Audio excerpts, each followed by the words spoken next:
İsәнмесез? Чираттагы Sönmez Yıldız яктысында тапшыруын башлыйбыз.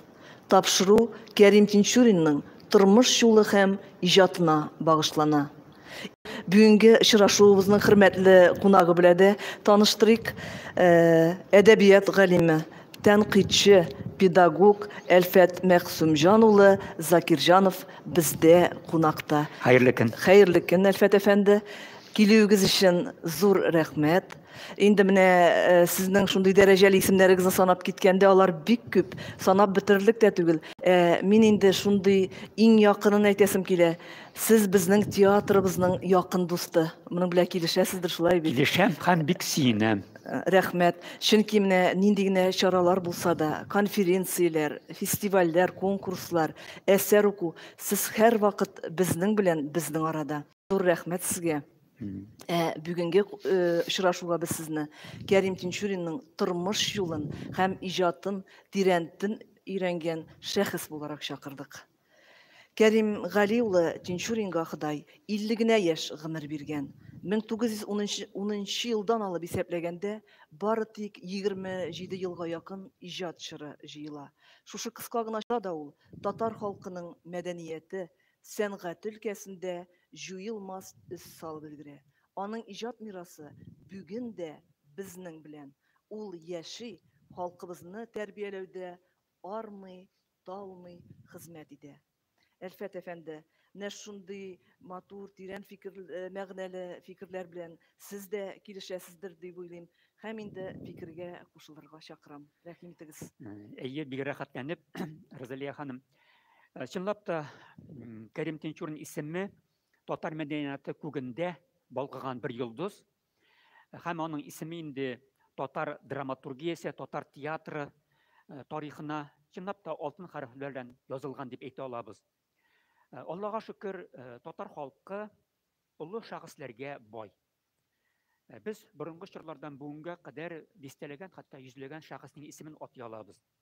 Һәм алар үз вакытында чорында нәкъ халкыбызның шул чоры яшәеше өчен, аның киләчәге өчен зур өлеш кертеп, үзләреннән бай мирас калдырганнар. Кәрим Тинчурин менә 20нче йөз башы, дөресрәге 20нче йөзнең беренче чирегендә яшәп иҗат иткән шәхес. 1887 елда туган һәм 1938 елда кызганыч ки инде бу дөньядан китеп бара, ягъни атып үтерелә. Менә шушы әлеге 51 ел вакыт эчендә үзеннән чын мәгънәсендә бай мирас калдырган һәм аның иҗатына үз вакытында бик актив мөрәҗәгать иткән булса театрларыбыз, Аллаһка шөкер, бүген дә Кәрим Тинчуринның иң аз дигәндә 6-7 әсәре сәхнәләрдән төшмичә уйналып килә.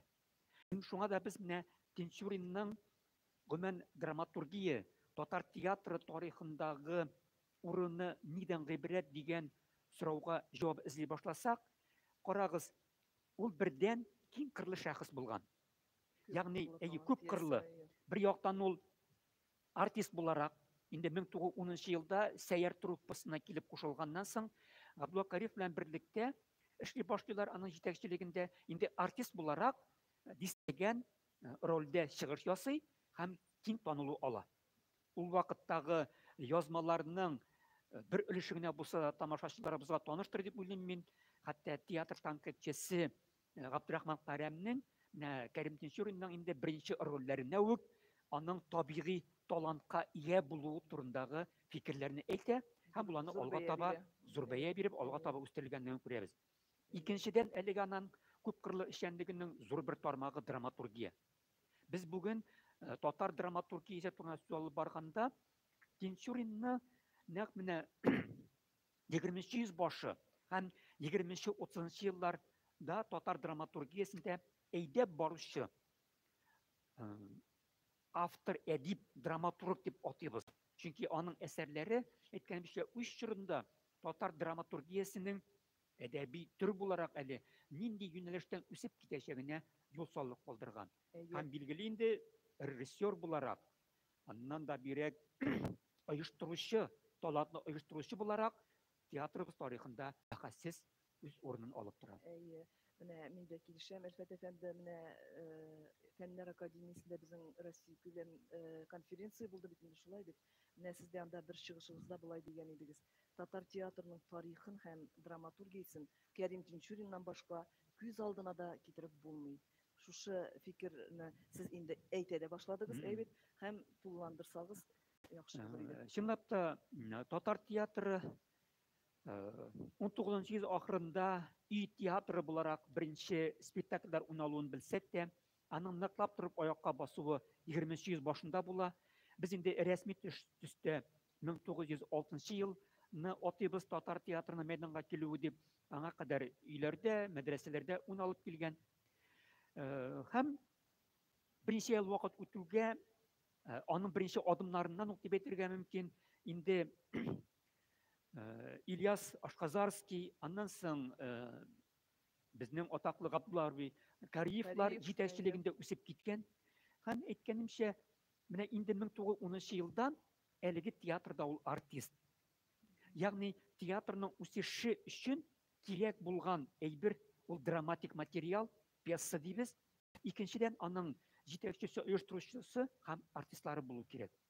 Менә шушы 3 тармакка да ул, бердән ул драматург буларак үзе пьесалар язган, тәкъдим иткән. Инде 20 йөз башында ук, хәтта Октябрь инкыйлабына кадәр ук аның шомлы адым, яисә беренче чәчәкләр кебек, соңгысы кебек, назлы кияү кебек әсәрләре языла, кайберләре сәхнәгә дә куела.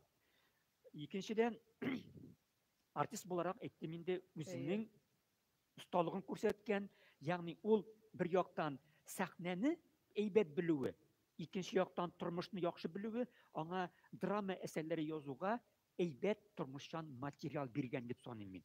Шуңа күрә ул хаклы рәвештә Габдулла Кариевтан соң әле менә 20 еллар башында инде аның эшен дәвам итүче дә булуын беләбез. Яхшы. Һәм менә шугында мондый фикерне укып үтсәм ярый.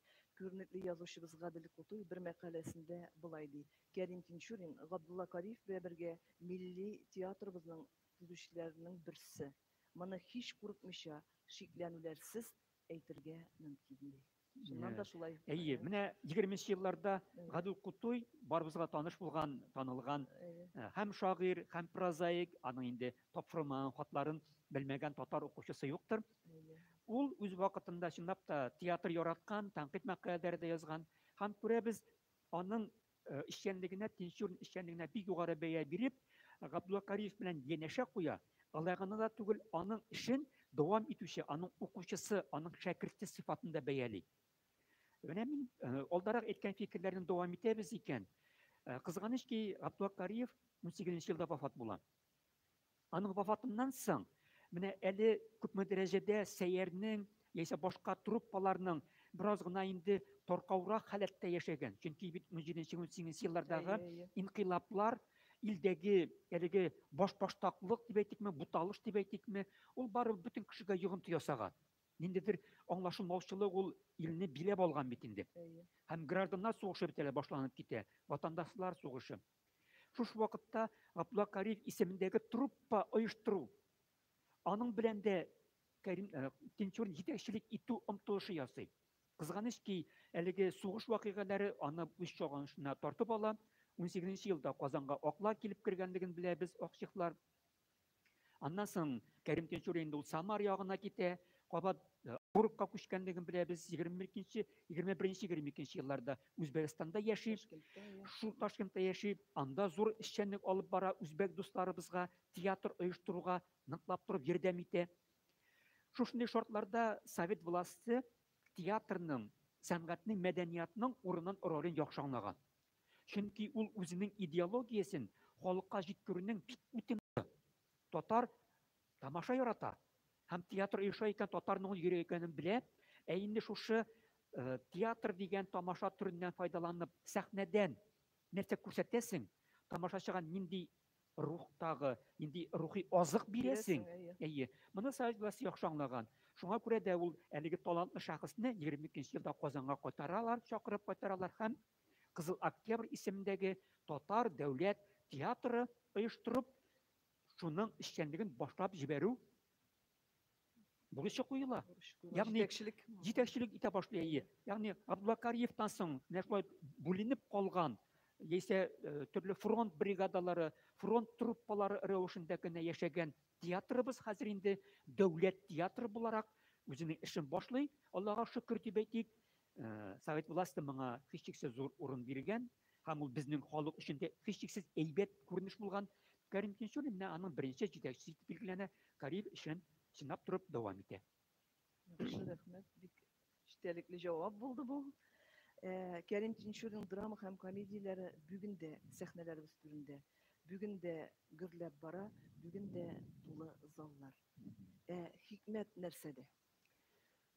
Монарга инде күп галимнәребез, сәнгатькәрләребез җавапны бирде. Шулай да бу сорауны тулыландырыйк әле. Әйе. Бик тә дөрес. Кәрим Тинчурин кебек бай иҗатка ия шәхес һәм күп кырлы иҗатка ия шәхескә караш мөнәсәбәтләр төрле булырга мөмкин. Дөресрәге, аның беребез күреп бетермәгән ягын икенчебез тамашачыга җиткерә яисә әйтеп бирә алыр дип уйлыйм мин. Кәрим Тинчурин әйттем инде, Октябрь инкыйлабына кадәр, ягъни 28 башы татар драматургиясендә үк үзенең ныклы урынын ала башлый. Аның бу чорда язылган 7-8 әсәре арасында Тинчуринның иҗат йөзен билгеләгән менә 3 әсәрне мин үзем шәхсән аерып куям. Бәлки башка белгечләр башка әсәрләрне атарлар. Ул аның беренче чәчәкләр, ул аның соңгы сәлам һәм ул аның назлы кияү. Дөресрәге назлы кияү икенчерәк, ул 16 елда языла, соңгы сәлам 17дә языла кебек хәтеремдә калган. Назлы кияү бүген дә безнең сәхнәдә бара. Игътибар итегез. Менә бу октябрьгә кадәр язылган әлеге 3 әсәре дә аның башлангыч чор иҗаты дип атасак та, ләкин ул башлангыч чор дип атау әйтәсе килми. Чөнки алар бүген дә сәхнәгә куелырга мөмкин булган һәм менә сез дә әйтеп киттегез, инде назлы кияүе Тинчурин театрында озак еллар барды һәм уңыш белән бара торган әсәрләрдән санала. Менә игътибар итсәк, үзе яңалык нәрсәдә? Беренче чәчәкләр. Исеменнән күренгәнчә, ул чорда татар дөньясы билгеле бер дәрәҗәдә сайлану алдында. Ягъни без моңа кадәр шәрык йогынтысында яшәп килгәннән соң, 28 башында татар дөньясына Рус-Европа мәдәнияты көчле йогынты ясый башлый. Һәм хәзер инде татар милләтенең яшәеше аның башка халыклар казанышын үзләштереп, алар биеклегенә күтәрелергә тиеш. Тукайыбыз, Исхакый, башка дистәләгән шәхесебез әнә шушыны максат итеп куйганнар. Тинчурин һичшиксез әлеге агымга кушылып китә. 28 башындагы татар яңарышы дигән фикер Тинчуринда үзенең әсәрләре белән булыша. Беренче чәчәкләр ди ул. Менә шушы бу дөньяга